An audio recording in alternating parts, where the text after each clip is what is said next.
ওয়ালাইকুম, সবাই কেমন আছেন? চলে আসলাম আর কি আপনাদের মাঝে আর একটা ভিডিও নিয়ে।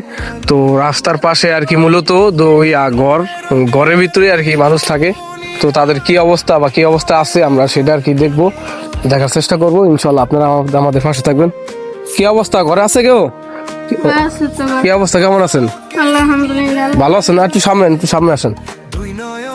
সুস্থ আছেন না? আলহামদুলিল্লাহ। হুসা আছে না কইলি হয় মানে- সুস্থ নাই হারা বছর রোগী মাথার সমস্যা হাতের সমস্যা গলায় টনসিল মানে বয়স হয়ে গেলে এটা সবারই কেউ আল্লাহ ছাড়া আমার নাই কেউ দুনিয়াতে। এটা আর কি বয়স হয়ে গেলে সবারই, যেমন বয়স হয়ে যায় একটা মানুষ, যখন বয়স 50 বা 60 হয়ে যায় তখন দেখা গেল মানুষের সমস্যা কিন্তু বাড়তেই থাকে। তো আপনি দেখলাম আর কি রাস্তায় কি আপনারই ঘর রাস্তার পাশে? হয় এইটা আমার মায়ের আসছিল, আমার মা মৃত্যু বেশ হয়ে গেছে আচ্ছা, মানে আপনি মায়ের মরার পর আপনি থাকেন এই জায়গায়? আমার ঘর হচ্ছে ওই বাঙ্গা ওই পাশে ওই সাইডে, তাহলে আপনি মার ঘরে আপনি থাকেন না? মার ঘরে থাক।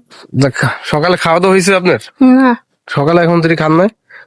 তাহলে কি পাকানো হয় না নাকি? কিছু করা হয় নাই, কিছু নাই, ওই গা দুগা বাদ দিছে রাইতে খাইছি। মানে অন্য ঘর থেকে আপনার বাদ দিছে তখন মানে খাইছি মানে ওই খাই আছেন না? হ্যাঁ রাইতে খাইছি। ও এই অবস্থা।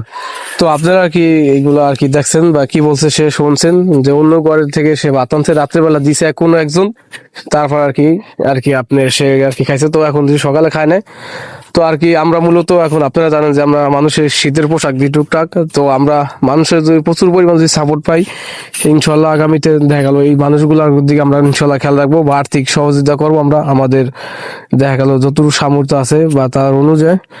তো দেখা গেল আপনি দেখলাম আর কি যে এই রাস্তা দিয়ে হাঁটানোর পর আর কি মাঝামাঝি দেখি যে আপনি থাকেন বা এই জায়গায় দেখি যে এই শুধু একটা টিনের ঘরে আর কি থাকেন। তো এদিক দাও তো, এটা আপনার জন্য এই যে এটা ছোট একটা উপহার আনছি, এটা হলো একটা জ্যাকেট।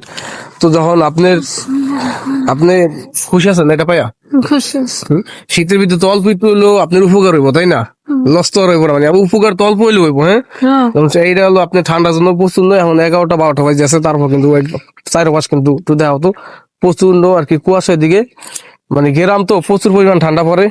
তো ইনশাল্লাহ আমরা আবার আসবো, যদি যদি ভালো কিছু আপনাদেরকে দিতে পারি আমাদের কাছে ভালো লাগবো। আমাদের কোম্পানি যদি ইনশাল্লাহ যদি আগামীতে আরো বড় হয়, ইনশাল্লাহ আপনারা কিছু পাইবেন। তো ভালো থাকবেন, আসসালামু আলাইকুম। ঠিক আছে।